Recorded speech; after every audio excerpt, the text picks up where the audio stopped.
الحكاية ابتدت من هنا، من سكات الحزام اللي الناس كانت بتستخدمها عشان تخلص من الصفارة المزعجة بتاعة الحزام، ودي كانت أول طريقة عشان تهرب من ربط الحزام. بعد كده دخلنا على الرادارات اللي بقت منتشرة في كل حتة، وبقت كل شوية تجيك مخالفة عدم لبس الحزام، حاجة مزعجة قوي مش كده؟ في الفيديو ده هقولك على طريقتين تخلص بيهم من الغرامات بتاعة الحزام الكتير اللي بتجيلك، واوعدك لو نفذت اي واحدة منهم عمر ما هيجيلك غرامات تاني. بس الشيء بالشيء يذكر، وخليني انبهك لنقطة مهمة، وهي ان كل العربيات ما اتبنتش بنفس عوامل الامان زي بعض حتى لو من نفس الشركة. وهديك مثالين دلوقتي. اول مثال معانا يارس 2018 هتصطدم بافالون 2015.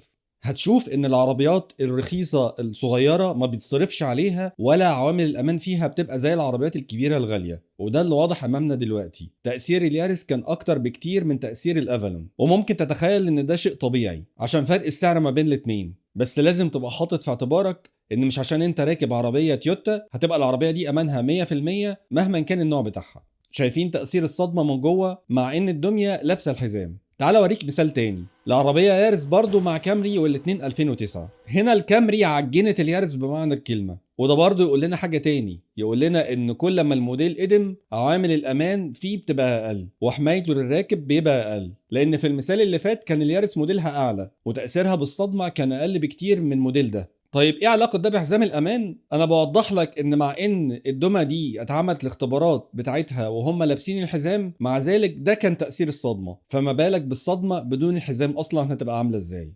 طب دلوقتي بقى امر مفروغ منه ان حزام الامان بقى مهم جدا للسائق. طب ايه رأيك بقى في الركاب؟ طب ايه رأيك بقى في الركاب اللي في الصف الخلفي كمان؟ ده فيديو بيوضح اثر الصدمه في حاله ان الراكب الخلفي مش لابس حزام الامان. تاثير الصدمه هنا امتد للراكب الامامي او للسائق، يعني مش مجرد ان الراكب الخلفي مش لابس حزام الامان ان هو اللي اتاثر، لا هو كمان فعص اللي قدامه، وبقى الموضوع خطر على اللي قدام وعلى اللي ورا كمان. هنا بنشوف الفرق ما بين راكب خلفي لابس حزام الامان وراكب خلفي مش لابس الحزام. الفرق كبير جدا، والخطوره زي ما قلت ممتده للصفين مش بس اللي ورا.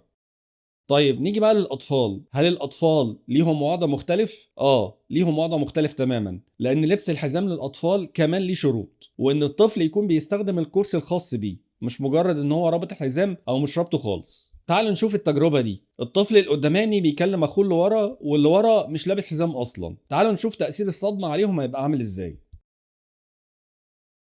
طبعا المنظر صعب جدا سواء لده أو لده. الناس اللي بتستهتر بحياة ولادها وبتخليهم مش لابسين حزام أو في وضعيات خطر وهم سايقين، دي نتيجة اللي ممكن تحصل في حالة حادث لا قدر الله.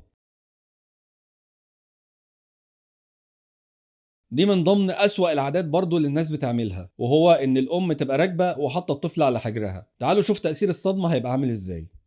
طيب لو حتى الطفل محطوط في الصف الأمامي وهو في الكرسي الخاص بيه، هل ده ينفع؟ برضه لأ، لأن الوسادة الهوائية في الحالة دي بتخبط في راس الطفل، وبتبقى الصدمة شديدة جدا عليه وبتعرضه لخطر شديد جدا. فالطفل في كل الحالات مش مكانه الصف الأمامي خالص. زي ما احنا شايفين برضه تجربة تاني لطفل برضه في الصف الأمامي وهو في الكرسي الخاص بيه، وحتى وهو في الكرسي الخاص بيه ومربوط بحزام الأمان الموضوع كان فيه خطر كبير عليه.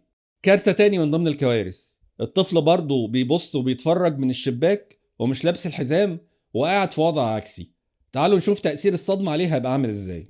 طبعا المنظر صعب جدا وربنا ما يوريه لحد ابدا. طيب الام اللي بتبقى سايقه وحاطه الطفل جنبها على الكرسي، بصوا تأثير الصدمة بيبقى عامل ازاي.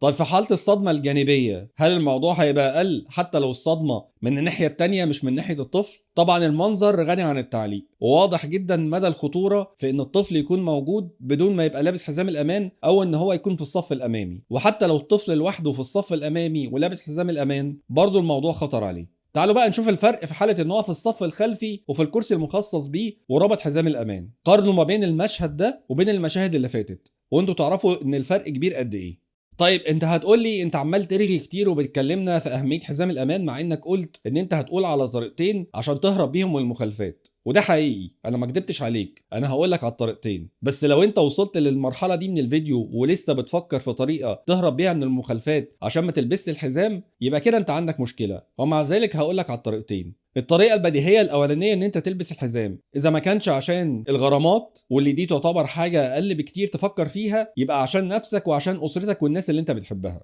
اما لو لسه برضه مصمم ومش فارق معاك الموضوع، يبقى ما قدامكش غير الطريقه التانيه، ان انت تفصل هدوم زي اللي فصلها هاني رمزي في فيلم عايز حقي، ودي طريقة هتخليك تهرب من الغرامات بنسبة 90%. مش عارف الحقيقة من غير خفة دم أستاذ هاني رمزي كنا هنعمل إيه. في نهاية الفيديو خليني بقى أسألك، هل لسه بتفكر في طريقة تهرب بيها من لبس الحزام، ولا غيرت رأيك بعد اللي انت شفته؟